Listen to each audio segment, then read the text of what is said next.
Muy buenas, Maraya. Pues efectivamente, 2 días de arduo debate entre los distintos participantes, más de 40 jefes de Estados que han participado en esta segunda cumbre de la CELAC y de la Unión Europea, y donde sobre la mesa se han analizado 5 pilares básicos en la que se pretende erradicar la pobreza, mejorar la situación del ambiente a nivel internacional, y donde América Latina juega un papel muy importante, y donde desde luego ha resaltado lo que ocurría aquí, es que la bipolaridad de las relaciones internacionales ha quedado marcada con una nueva agenda multipolar. Así lo ha resaltado el propio Rafael Correa en su intervención final de esta cumbre, donde también ha resaltado diferentes aspectos, donde también ha señalado la necesidad de que los estados, tanto de la CELAC como de la Unión Europea, aúnen esfuerzos en mejorar la situación del cambio climático, y para ello pide reforzar estrategias para afrontar la cumbre de París. Pero sobre todo lo que hay que destacar sobre esta declaración final, donde los más de 60 países que han participado en esta segunda cumbre de la CELAC de la Unión Europea son en referencia, por ejemplo, a la solicitud, el rechazo por parte de los países al bloqueo que mantiene Estados Unidos contra Cuba, y también en referencia al rechazo que han hecho todos los países que han firmado en esa declaración final en referencia a los tratados unilaterales, en referencia a ese decreto de los Estados Unidos contra Venezuela. Aquí a su salida, aquí en el Consejo de Europa, señalaba el vicepresidente de Venezuela lo siguiente en referencia a ese texto que finalmente se ha aprobado por todos los estados. Vamos a escuchar qué señalaba el vicepresidente de Venezuela a su salida de este Consejo Europeo. Y se recogió el tema del decreto contra Venezuela de los Estados Unidos, lo planteó la CELAC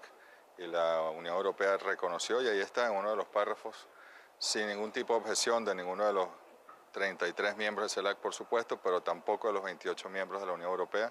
Se recogió la preocupación y evitar que ese tipo de legislaciones extraterritoriales, ilegales, y unilaterales puedan estar produciéndose impunemente en el mundo.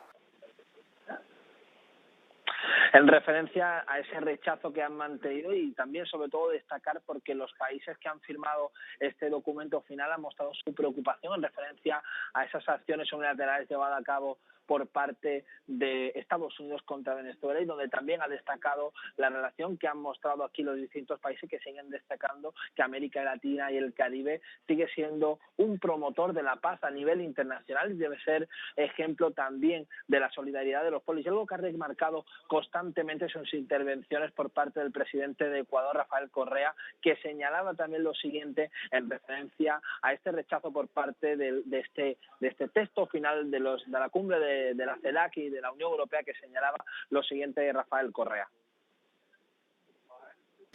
En el caso de Venezuela, hemos rechazado esa orden ejecutiva bajo el absurdo argumento de que Venezuela es una amenaza inminente para la seguridad de Estados Unidos, inmiscuyéndose en asuntos internos de un país soberano y nuevamente actuando en forma absolutamente ilegítima e ilegal, porque estas sanciones unilaterales rompen claramente la Carta Interamericana. Paz para Colombia, también el desbloquear el bloqueo que mantiene Estados Unidos contra Cuba, y también derogar ese decreto contra Venezuela por parte de los Estados Unidos son algunos de los ejemplos que se han marcado aquí, donde siguen resaltando la necesidad de que esos puntos queden perfilados para favorecer las relaciones birregionales que de momento se han pretendido reforzar estos días, y que con esa declaración final se aunan esfuerzos para que tanto un lado del Atlántico como otro se aunan esfuerzos para sobre todo mostrar una agenda global donde se busque la solidaridad y la paz, tal y como han mostrado los diferentes representantes políticos en esta cumbre política que se ha vivido aquí en el Consejo de Europa en la ciudad de Bruselas.